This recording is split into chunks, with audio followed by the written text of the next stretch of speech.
Hi, my name's Adrian. I just want to start today's video by saying thank you to everybody who watched the first one. It doesn't look like a lot of views to you, but to me, it means the world. So thank you so much for watching 13 minutes of rambling. I will let me, from the future, take the lead. Are you less than 30?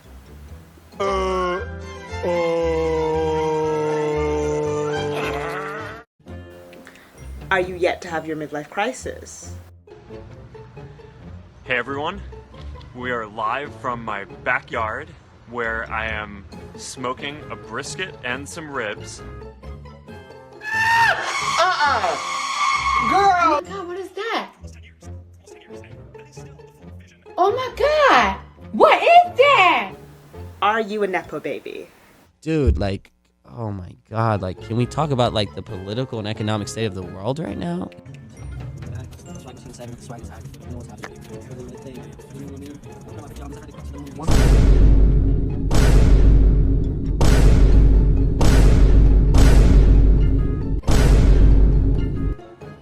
I hate it here! The Forbes 30 Under 30 is for you. Bring the Forbes 30 Under 30 lists.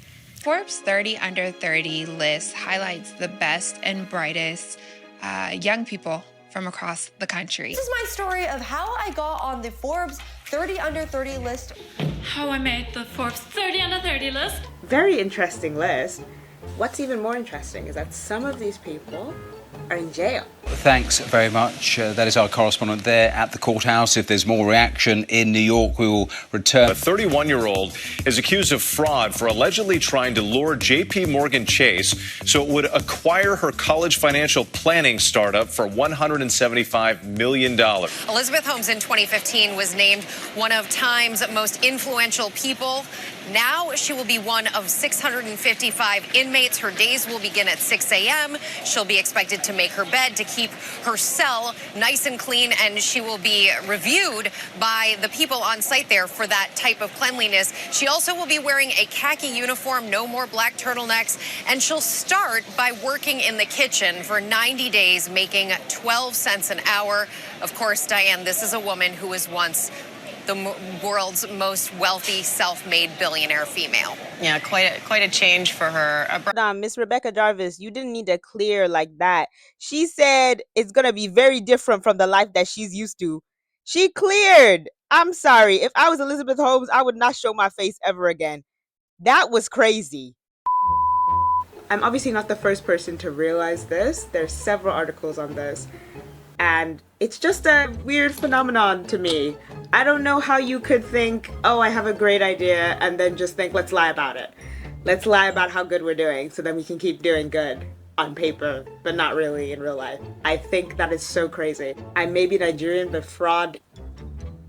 Oh, one man is not it's just a game. Everybody is playing now. Hey!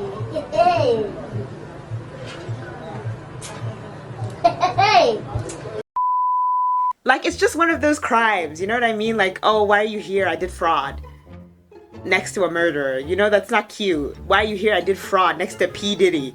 He was charged in a new indictment with forcing at least one of his employees into sex. He's been kind to people in the unit. He's been kind to me. It's a position no one wants to be in. Oh!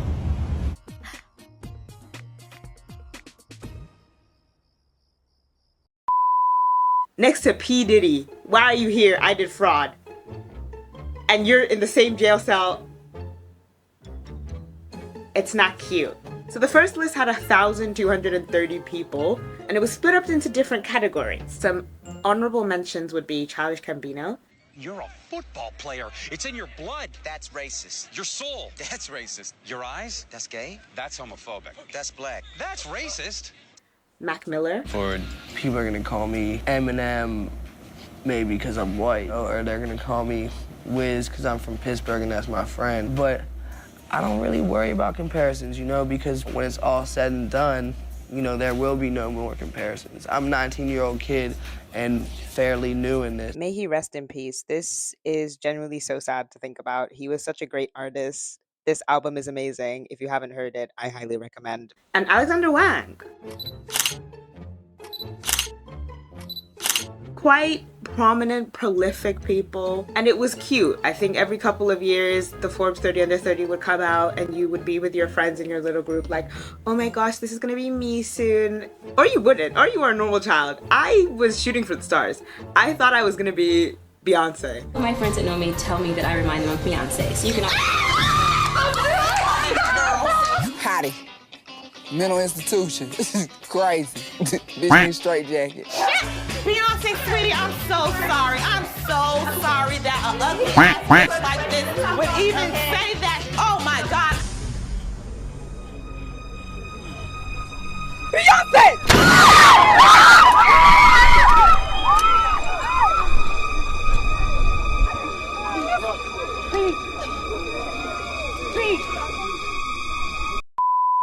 It was a cute little list at first, and I was happy to see everybody who made the list year after year. However, in recent years, there are some notable individuals who have caught the eye of the media, shall we say, and are in jail. There's no way to sugarcoat it. These people are in jail because they lied, because they're liars. The devil is a liar, is a lawyer, is a lawyer. Do you know that song, Alexa? Alexa, play The Devil is a Liar, is a Lawyer. Huh? I said, the devil is a liar, is a liar, is a liar, is a liar. My Jesus is waiting for me. There's a lady who lied about helping millions of students achieve financial aid for higher education. Her name is Charlie Javice. Interestingly, her LinkedIn is still up, by the way. Okay, girl. She founded a company called Frank. A potato flew around my room before you came, excuse. And they claimed that they were the leading platform connecting students to financial aid at colleges they'll love. We help students apply for federal student aid in under 5 minutes. Ooh. She sold her company, Frank, to JP Morgan Chase in September of 2021. The website withfrank.org is obviously no longer available because JP Morgan have since taken it down, but the good old Wayback Machine can take us there. In May of 2020, Javice's company was claiming to have helped over 350,000 people with financial aid resources. They also claimed to secure over 7 billion USD in funds for higher education. Now, Javice sold her company to JP Morgan in the summer of 2021. According to the literal court case, like the literal whole court case is, you can Google it, it's there. According to the US Securities and Exchange Commission, Javice and her company fabricated data to make it seem as though she had 4.25 million customers. Very impressive growth for 1 year, but a little off. 350,000, 4.25 million, I don't know. To me, those are two drastically different numbers. 2 plus 2 equals 6. And let me tell you why equals 6. Because look at this. There are 2 2s. So therefore, there is an additional 2 that no one talks about because the government. Also, at the time of sale, JP Morgan made her the head of student solutions, and we're paying her a very big salary.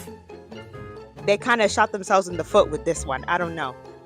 Anyway, this case is still ongoing. There's multiple people involved, counter lawsuits, a lot of stuff that I don't really understand. I guess the moral of the story is don't work with liars.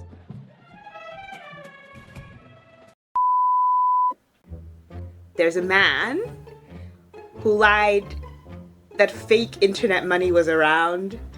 I don't understand cryptocurrency. He lied about fake cryptocurrency. I don't know what that means. Does this look like a man who knows how to start a fire? Are you not ashamed of yourself? Are you not embarrassed? This is really embarrassing. Like, do you know what I mean? I don't think he has any survival skills. I'm Bankman-Fried. Fried? I don't know. That's hyphen? Strange. was a co-founder of the company FTX, along with Caroline Ellison and Gary Wang. Now, at one point, FTX was one of the world's largest crypto exchanges before it collapsed due to mismanagement of funds, lack of liquidity, and a large volume of withdrawals in 2022. Bankman, given that he was CEO of FTX at the time, was sentenced to 25 years in prison in February of 2023. As CEO, he claimed that anyone owed money by FTX will eventually be paid in full. However, according to a leaked balance sheet of a total of 14.6 billion assets, about 7 billion of those were FTX's native token, FTT, or other coins that Bankman personally backed himself. Lack of diversification? Nightmare words to any investor. So this whole thing really sounds very fake to me. I don't know why you would let a random man tell you what is valuable. I really don't get it, if we're being real. Investors immediately saw the balance sheet and said goodbye. There was mass withdrawal of investor holdings, and FTX filed for bankruptcy. At some point in November of 2022, FTX blocked customers from taking money out of the platform by removing the option online, so customers in the hundreds of thousands could not access their own money. Dog. I don't know what kind of business model that is. To add icing to the cake, Bankman apparently used FTX funds to buy luxury items, finance elaborate advertising campaigns, and make political donations. Co-founder, chief executive of FTX trading arm, Arcadia Research, and ex-girlfriend of Bankman, Caroline Ellison, was sentenced to 2 years after taking a plea deal to serve against Bankman. Gary Wang, who was the chief technology officer for FTX and co-founder, received no sentence. Apparently, he was one of the first people to cooperate in investigation. He testified against Bankman and gave the US government valuable information used to extradite him. In my own thinking, Gary said, I refuse to disgrace my family, and exactly, because why would I have to go to jail for you? You can never, you know you cannot make it. I don't care if you're my friend, I don't do fraud. Then this man, who is a scumbag, who raised the price of multiple life-saving drugs overnight by 400%. Out of all of the people, he needs to be in there the longest. I don't care. That's crazy. That's crazy. Do you know how much you need to love money and hate other people to do that? Martin Shkreli, or Shkreli, as I like to call him, who was also known as Pharma Bro, that's disgusting, was sentenced to 7 years in prison for defrauding investors in 2 failed hedge funds and a drug company he once ran in 2018. Shkreli was found guilty on 2 counts of securities fraud for duping hedge fund investors in MSMB Capital Management and MSMB Healthcare. He lied about the financial performance of the 2 companies that he operated, and he was convicted of conspiracy to commit securities fraud for manipulating stock shares of Retrofin, a pharmaceutical company he created. He was effectively named public enemy number 1 in 2015 after he raised the price of Daraprim, also known as pyrimethamine, an anti-parasitic drug used to prevent a serious lung infection in HIV/AIDS patients. This was whilst he was CEO of Turing Pharmaceuticals, a pharmaceutical company he also founded. Weirdly enough, he raised the price of this drug from $13.50 to $750 per pill. Even the crazy orange man doesn't like him. He called Shkreli a spoiled brat. As a bizarre point in this case, the US government seized multiple assets of Shkreli's, including a copy of the Carter V album by Lil Wayne, the only copy of Once Upon a Time in Shaolin by Wu-Tang Clan. This one is more his demographic, I guess, a Picasso painting. I don't know which Picasso painting, I just chose one to show you here. I really don't care which one he We had. do not care. Anyway, he was released in 2022 after only serving 4 years. Now he works in a law firm. He has a lifetime ban from ever working in pharmaceuticals, but I really don't know what was the point of sending him to jail. I don't want to talk about this guy anymore. Look at his face, like, yeah.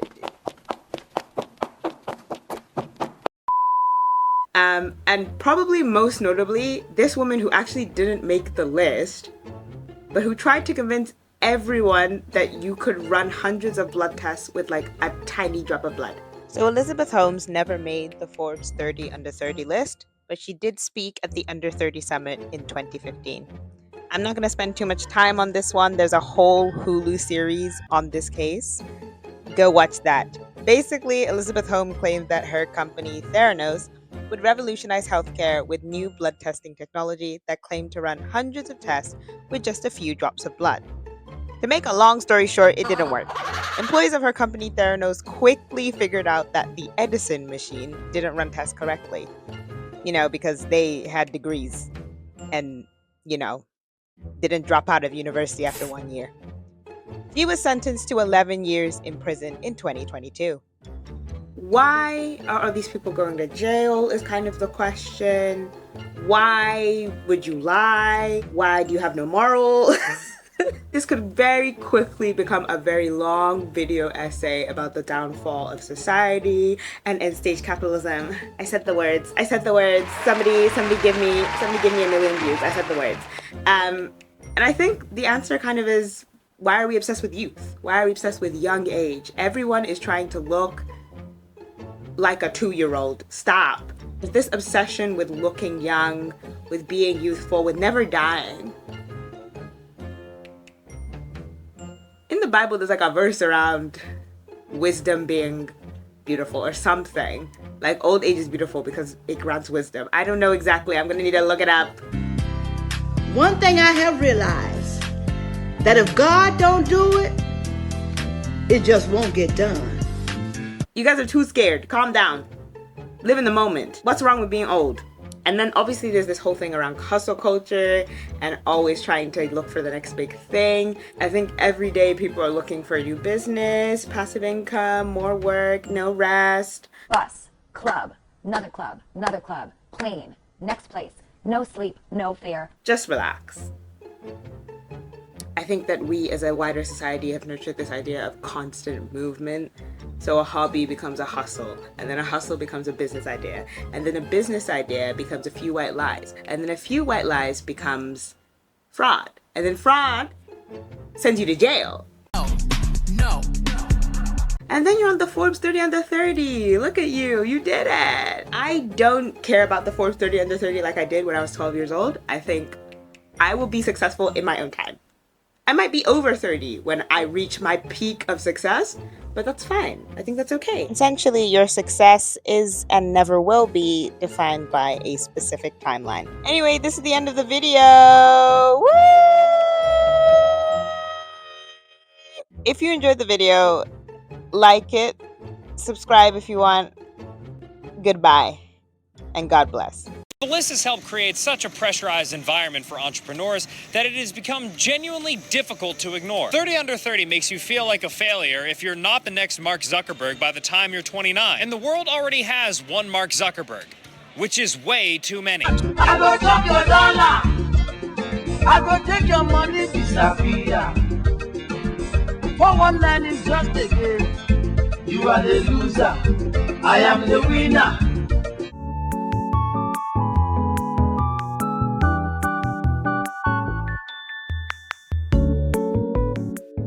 It's gonna be one of those.